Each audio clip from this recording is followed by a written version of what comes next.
আসসালামু আলাইকুম সুপ্রিয় দর্শক, আধুনিক কৃষি টিভি ইউটিউব চ্যানেলে আপনাদের স্বাগত জানাচ্ছি। আমি রিয়াজা আহমেদ তোফাজ্জল। আশা করি আপনারা সকলেই ভালো আছেন। দেশ ও দেশের বাইরে থেকে যেখান থেকে বসে আমাদের এই প্রতিবেদন দেখতেছেন, আপনাদের সকলের দীর্ঘ এবং সুস্বাস্থ্য কামনা করে শুরু করছি আমাদের আজকের প্রতিবেদন। দর্শক বন্ধুরা, আমি এই মুহূর্তে অবস্থান করছি ব্রাহ্মণবাড়িয়া জেলার বাঞ্ছারামপুর থানার আইবপুর গ্রামে সাইবা হ্যাচারি এবং সেল সেন্টারে। তো সাইবা হ্যাচারি এবং সেল সেন্টারের প্রতিবেদন আমরা ইতিপূর্বে আপনাদের আরও অনেক আগেই দেখিয়েছিলাম। তো সাইবা হ্যাচারি এবং সেল সেন্টার অনেক দিন যাবৎ মুরগি লালন পালন করে আসতেছেন এবং বাংলাদেশের বিভিন্ন প্রান্তে ফার্মি মুরগির বাচ্চা দিয়ে থাকছে। বাচ্চা থেকে শুরু করে তারা বিভিন্ন বয়সের মুরগি দিয়ে থাকেন। তো আপনারা তার কাছ থেকে কিভাবে বাচ্চা সংগ্রহ করবেন বা বড় মুরগি চান তাহলে কিভাবে নেবেন, আর আপনারা যদি এই সাইবা হ্যাচারি এবং সেল সেন্টার আসতে চান কিভাবে আসবেন, সাইবা হ্যাচারির মালিকের সাথে কীভাবে যোগাযোগ করবেন সেটা আমি আপনাদেরকে জানাবো। সেই সাথে আমি আপনাদেরকে জানাবো যে ফার্মি মুরগির ডিমের পার্সেন্টেজ কীরকম। ফার্মি মুরগিটা বাংলাদেশে অনেক দিন যাবত আছে, তারা যতদিন যাবত এই ফার্মি মুরগি লালন পালন করতেছে, ফার্মি মুরগি লালন পালন করে তারা কতটা লাভবান হচ্ছে এবং ফার্মি মুরগির চাহিদা এখন কীরকম রয়েছে সেই বিষয়ে আমি জানার চেষ্টা করব। তাহলে চলেন আমরা এই সাইবা হ্যাচারির মালিকের সাথে কথা বলে বিস্তারিত জানি। আসসালামু আলাইকুম শাওন ভাই, কেমন আছেন? ওয়ালাইকুম আসসালাম ভাই, আলহামদুলিল্লাহ ভালো আছে। আপনি কেমন আছেন? এই তো ভাই আলহামদুলিল্লাহ ভালো। ভাই আমরা তো আপনার ফার্মি মুরগি সম্পর্কে আরো আগে প্রতিবেদন দিয়েছিলাম, তো এখন আপনার ফার্মি মুরগি খামারের কি অবস্থা? আলহামদুলিল্লাহ আপনাদের দোয়ায় অনেক ভালো আছি। এটা তো দীর্ঘ 1 বছর যাবত ফার্মি মুরগিটা খুব জনপ্রিয় বাংলাদেশের মধ্যে। তো এটা এখন কি জনগণ এটার উপর আস্থা আছে নাকি আস্থা হারিয়ে ফেলছে? এখনো আস্তে আস্তে আল্লাহর রহমতে আমাদের এটার। তো আপনার এই পুরা শীত কি এখন ফার্মি মুরগি আছে নাকি? না, এই যে এই জায়গায় আছে অস্ট্রেলপ, ওই জায়গায় ফাউমি, এরপর তারপরে সিটে টাইগার। এরপরে টাইগার আছে না? তো ফার্মি মুরগি কতগুলো আছে এখন? ফার্মি মুরগি আছে 400 প্যারেন্টস। 400 প্যারেন্টস আছে। ডিম কিরকম আসে? ডিম মোটামুটি 70 থেকে 75% পাওয়া যাচ্ছে। 70 থেকে 75% পাওয়া যাচ্ছে না? তো এই ডিম কি করেন? নিজের ইনকিউবেটরের মাধ্যমে বাচ্চা ফুটে বিক্রি করতেছি। ইনকিউবেটর বাচ্চা মানুষ নিচ্ছে এখন? হ্যাঁ আলহামদুলিল্লাহ অনেক চাহিদা আছে। কিরকম সেল দেওয়া যায় মাসে? মাসে যতটুকু আমরা উৎপাদন করতে পারি এর চেয়ে বেশি চাহিদা আছে। বেশি চাহিদা থাকে না? তো আপনাদের এখানে সবচেয়ে বেশি চাহিদা থাকে কোন সাইজের বাচ্চাটা? 2 থেকে 3 মাসের বাচ্চাটা সবচেয়ে বেশি চাহিদা এখন। জিরো বাচ্চা নিতে চায় না? জিরো অনেক যারা নতুন করতেছে, যারা 400-500 মুরগি নিতেছে, তারা তো জিরো বাচ্চা নিয়ে পোষাইব না, কেননা এই যে কিল ভ্যাকসিন, তারপরে আইবিডি প্লাস এনডি এইসব ভ্যাকসিন দিয়া ওদের তো পোষাইব না। পুরুষ মহিলা 12 ভাইয়ের মধ্যে তারা একদম পুরুষ মহিলা বাছাই করে ভ্যাকসিন দেওয়া মালটা নিতেছে আর কি। তাদের কোনো রিস্ক নেই, বোর্ডিং এর সমস্যা থাকবো না, এখন সব রিস্ক মুক্ত বাচ্চারা নিতেছে আর কি। আপনারা সবকিছু ভ্যাকসিন কমপ্লিট করে দিচ্ছেন, তারা শুধু নিয়ে লালন পালন করতেছে? হ্যাঁ, তারা নিয়ে শুধু লালন পালন করতেছে আর কি। তো এই যে আপনারা ফার্মি মুরগি 1 বছর যাবত তো মানে ফার্মি মুরগি নিয়ে আপনারা কাজ করতেছেন, তো ফার্মি মুরগির লাভ লস সম্পর্কে একটু আমাদের দর্শকদের বলেন তো, কিভাবে করলে তারা লাভবান হতে পারবে আর কিভাবে করলে তারা লসের সম্মুখীন হবে? যদি আপনি ঠিক মতো করতে পারেন তাহলে আল্লাহর রহমতে কোনো লস হবে না। আর যদি আপনি কোনো কিছু না বুঝেন, না জানেন, হুটহাট করে খামার দেন, তাহলে লসের মুখে পড়বেনই। আপনি ধরেন কিভাবে মুরগি লালন পালন করতে হয় জানেন না, তো আপনি কিভাবে লাভবান হবেন? আপনি জানতে হবে, বুঝতে হবে, তারপর খামার দিতে হইব। আপনি খালি ঠাস ঠাস করে অনলাইনের মাধ্যমে অর্ডার দিয়ে নিলে হইব না। এর জন্য বলি, যারা নতুন খামারি আছে তারা আসুক, দেখুক, বুঝুক, তারপর খামার করুক। আসলে অনেকে কিন্তু ফার্মি মুরগি লালন পালন করতেছে আপনাদের কাছ থেকে নিয়ে, তারপরে তারা নাকি একটু বিপদের সম্মুখীন হয়েছে, ডিম নাকি বিক্রি করতে পারে না। এটার কারণটা কি? আপনি দেখতেও আপনার এলাকার মধ্যে ডিম চাহিদা নাকি মাংস চাহিদা, ওই চাহিদা অনুযায়ী আপনি যেটাই করেন করতে হইব। খালি খামার করলে হইব না, আপনার এলাকার মধ্যে চাহিদা যেটা ওইটাই করতে হইব। খামার করার আগে আমার কি কি দিক বিবেচনা করতে হবে? আপনার খামারের ঘর নির্মাণ, শেড নির্মাণ যেটা বলে, শেড নির্মাণ ঠিক আছে কিনা। যেরকম এই যে আপনি যে শেড নির্মাণ করলেন চারিদিক দিয়ে আবদ্ধ, তাহলে মুরগিটা কিন্তু বাঁচবো না, ঘরে গ্যাস জমা মৃত্যুর হার বেড়ে যাইব। আপনি দেখতে হবে আবহাওয়া কিরকম আপনার এলাকার, ঘরে শেড তৈরি আছে কিনা, আর যে লালন পালন করবো উনি কোনো কিছু বুঝে কিনা। খামার সম্পর্কে কোনো কিছু না জানে, না বুঝে, তাহলে খামার দিয়ে কোনো লাভবান হতে পারবো না। আর তার প্রশিক্ষণ নিয়ে নিতে হবে আগে। হ্যাঁ, আমি এর জন্যই বলি আমাদের এই জায়গায় আসুক, মাল নেওয়ার সময় 2-3 দিন থাকুক, দেখুক, বুঝুক, তারপর বাড়িতে নিয়ে এটা লালন পালন করুক।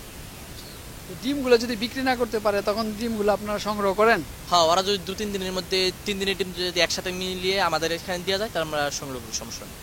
আপনারা এত ডিম কি করেন? বাচ্চা মুরগি বিক্রি করতেছি, এই যে আমাদের এলাকার মধ্যে যারা ফার্মি মুরগি নিচ্ছে তাদের ডিম তো আমরাই আনছি। আপনারা তো অনেক দিন যাবত ভাই ফার্মি মুরগি করতেছেন, প্রায় ফার্মি মুরগির বাচ্চা বিক্রি করতেছেন। তো দেশের খামারিরা কতটা লাভবান আছে ফার্মি মুরগি লালন পালন করে? যারা আমার থেকে নিচ্ছে তারা 99% মানুষ সফল আছে আল্লাহর রহমতে, এখনো কোনো কমপ্লেন আসে না। আপনার কোনো কমপ্লেন আসে না? না, এখন কোনো কমপ্লেন আসে না। যারা 2-1 জন নিয়ে একটু সমস্যা হয়েছে তাদেরকে হেল্প করছি। আপনারা কাউকে কোনো 2 নাম্বার বাচ্চা দিচ্ছেন?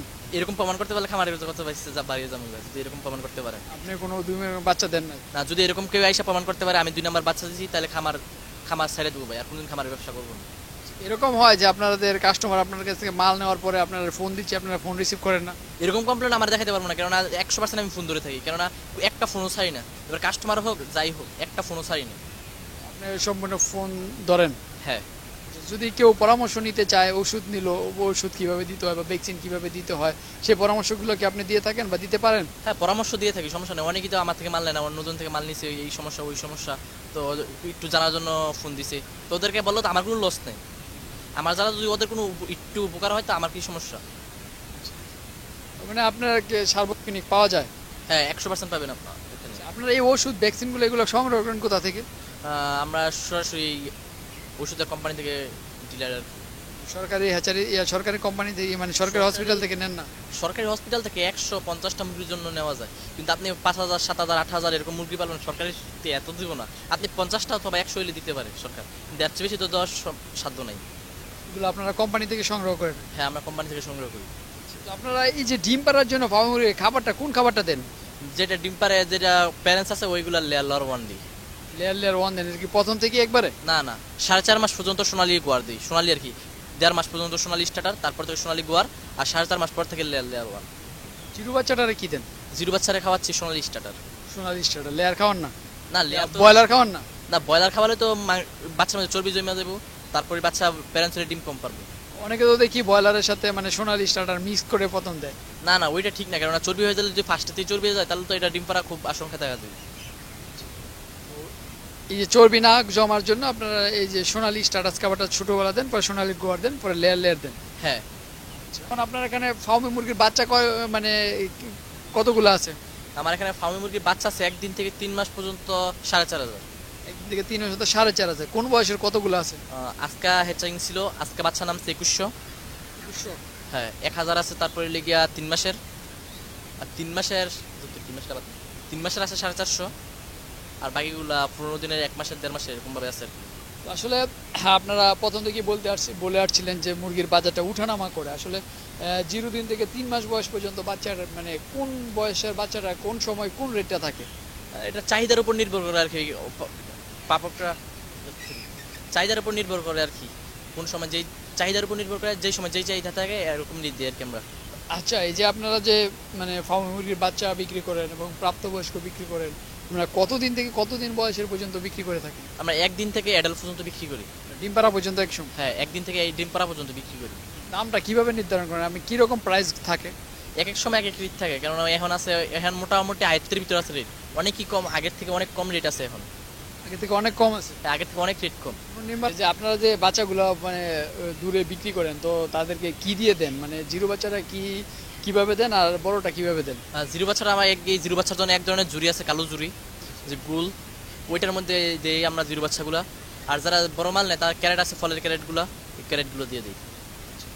তো জিরো বাচ্চা যে ঝুড়িগুলো, একটা ঝুড়ির মধ্যে কত পিস দেওয়া যায়? এখন যেহেতু গ্রীষ্মকাল, এখন 40টা দেওয়া যায় আর কি, আর শীতকালে 50টা দেওয়া যায়। শীতকালে 50টা আর গ্রীষ্মকালে 40টা, 10টা কম বেশি? হ্যাঁ। আর বড়গুলো একটার কয়টা দেওয়া যায়? বড়গুলো বয়স বুঝে, এক এক ক্যারেটের মধ্যে বয়স বুঝে, ক্যারেটের সাইজও আছে ভিন্ন ভিন্ন ক্যারেটের সাইজ। 3 মাস বয়সের গুলো এক ক্যারেটে কয়টা দেওয়া যায়? যদি বড় ফলের ক্যারেটগুলো হয় তাহলে 3 মাস বয়সেরটা 6 থেকে 7টা দেওয়া যাবে। 6 থেকে 7টা না? হ্যাঁ। আর 1 মাস বয়সের তো আমরা দেখছি যে সাদা একটা ঝুড়ি আছে, মানে ফলের ঝুড়ি, ওইটা দেওয়া হয়। তো কতটা দেওয়া যায় একটা? 1 মাস বয়সে যে সাদা ফলের জুড়িটা আছে লম্বা, ওইটার মধ্যে দেওয়া যায় 8টা। 8টা দেওয়া যায় না? তো ডিম পাড়া মুরগিগুলো কিভাবে দেন? যে ফলের, যে লম্বা ফলের ক্যারেটগুলো আছে বড়, ওইগুলোর মধ্যে দিই আমরা ডিমের মুরগিগুলো। মানে কাঠের বা ওই যে বাঁশের খাঁচায় দিয়ে দিতে পারেন না? কাঠের অথবা বাঁশের খাঁচা, কিন্তু এটা লোড নিতে পারবো না, ওইটার সাইজ ছোট। আমরা তো দেখি বাজারে অনেকে বিক্রি করে যে বড় খাঁচা, ঝুড়ির মতো খাঁচা, ওইকে দিয়া মানে সংগ্রহ করে। ওইগুলোর মধ্যে তো অনেক মুরগি যায়, ওইগুলোর মাংসের জন্য অনেক মুরগি নেওয়া হয় ওই গাড়ি দিয়ে। যদি এই গাড়ি দিয়ে নেন আপনার, যদি ডিমের মুরগির বাইরে আসে তাহলে তো সমস্যা। এর জন্য আমরা যে ক্যারেট নিয়ে দেই, এই ক্যারেট আবার আসতে ধুয়ে আবার নিয়ে অন্য। তো এই যে ডিম পাড়া মুরগিগুলো আপনারা দূরে দেন, তো ডিম পাড়া মুরগিগুলো মানে দূরে যাওয়ার পরে ডিমের কোনো বন্ধ হয়ে যায় কিনা বা কোনো সমস্যার সম্মুখীন হন কিনা? এটা জার্নি করে যেহেতু অনেক দূরে যায়, যেহেতু 2-3 দিন এটা সমস্যা হইতে পারে, পার্সেন্টেজ কমই আসতে পারে। এটার জন্য খামারিরা ভয় পাওয়ার কোনো কিছুই নেই। ধরেন আপনি নিজেই তো জার্নি করলে 2-3 দিন যদি একটানে কিছুক্ষণ জার্নি করেন তাহলে একটু ক্লান্ত লাগবেই, এটার জন্য একটু রেস্টে যায় আর কি। এটার কি ক্লান্ত লাগে যেহেতু, এর জন্য ডিম পাড়া বন্ধ করে দেয় 2-3 দিন। তো আপনারা কি নিজস্ব পিক আপ দিয়েই পাঠান? হ্যাঁ, নির্দিষ্ট গাড়ি আছে, নির্দিষ্ট গাড়ি দিয়ে পাঠাই। তো আপনাদের হ্যাঁ এখানে যদি আসতে চায় কিভাবে আসলে সুবিধা হবে, কোন দিক দিয়ে আসতে হবে? যারা দক্ষিণাঞ্চলে আছে তারা এই নারায়ণগঞ্জ দিয়ে আসতে পারে, ঢাকা নারায়ণগঞ্জ দিয়া, আমরা নারায়ণগঞ্জের কাছে। আর যারা উত্তরাঞ্চলে আছে তারা আসতে পারে নরসিংদী দিয়া, আমরা নরসিংদীর কাছে এই জায়গায়।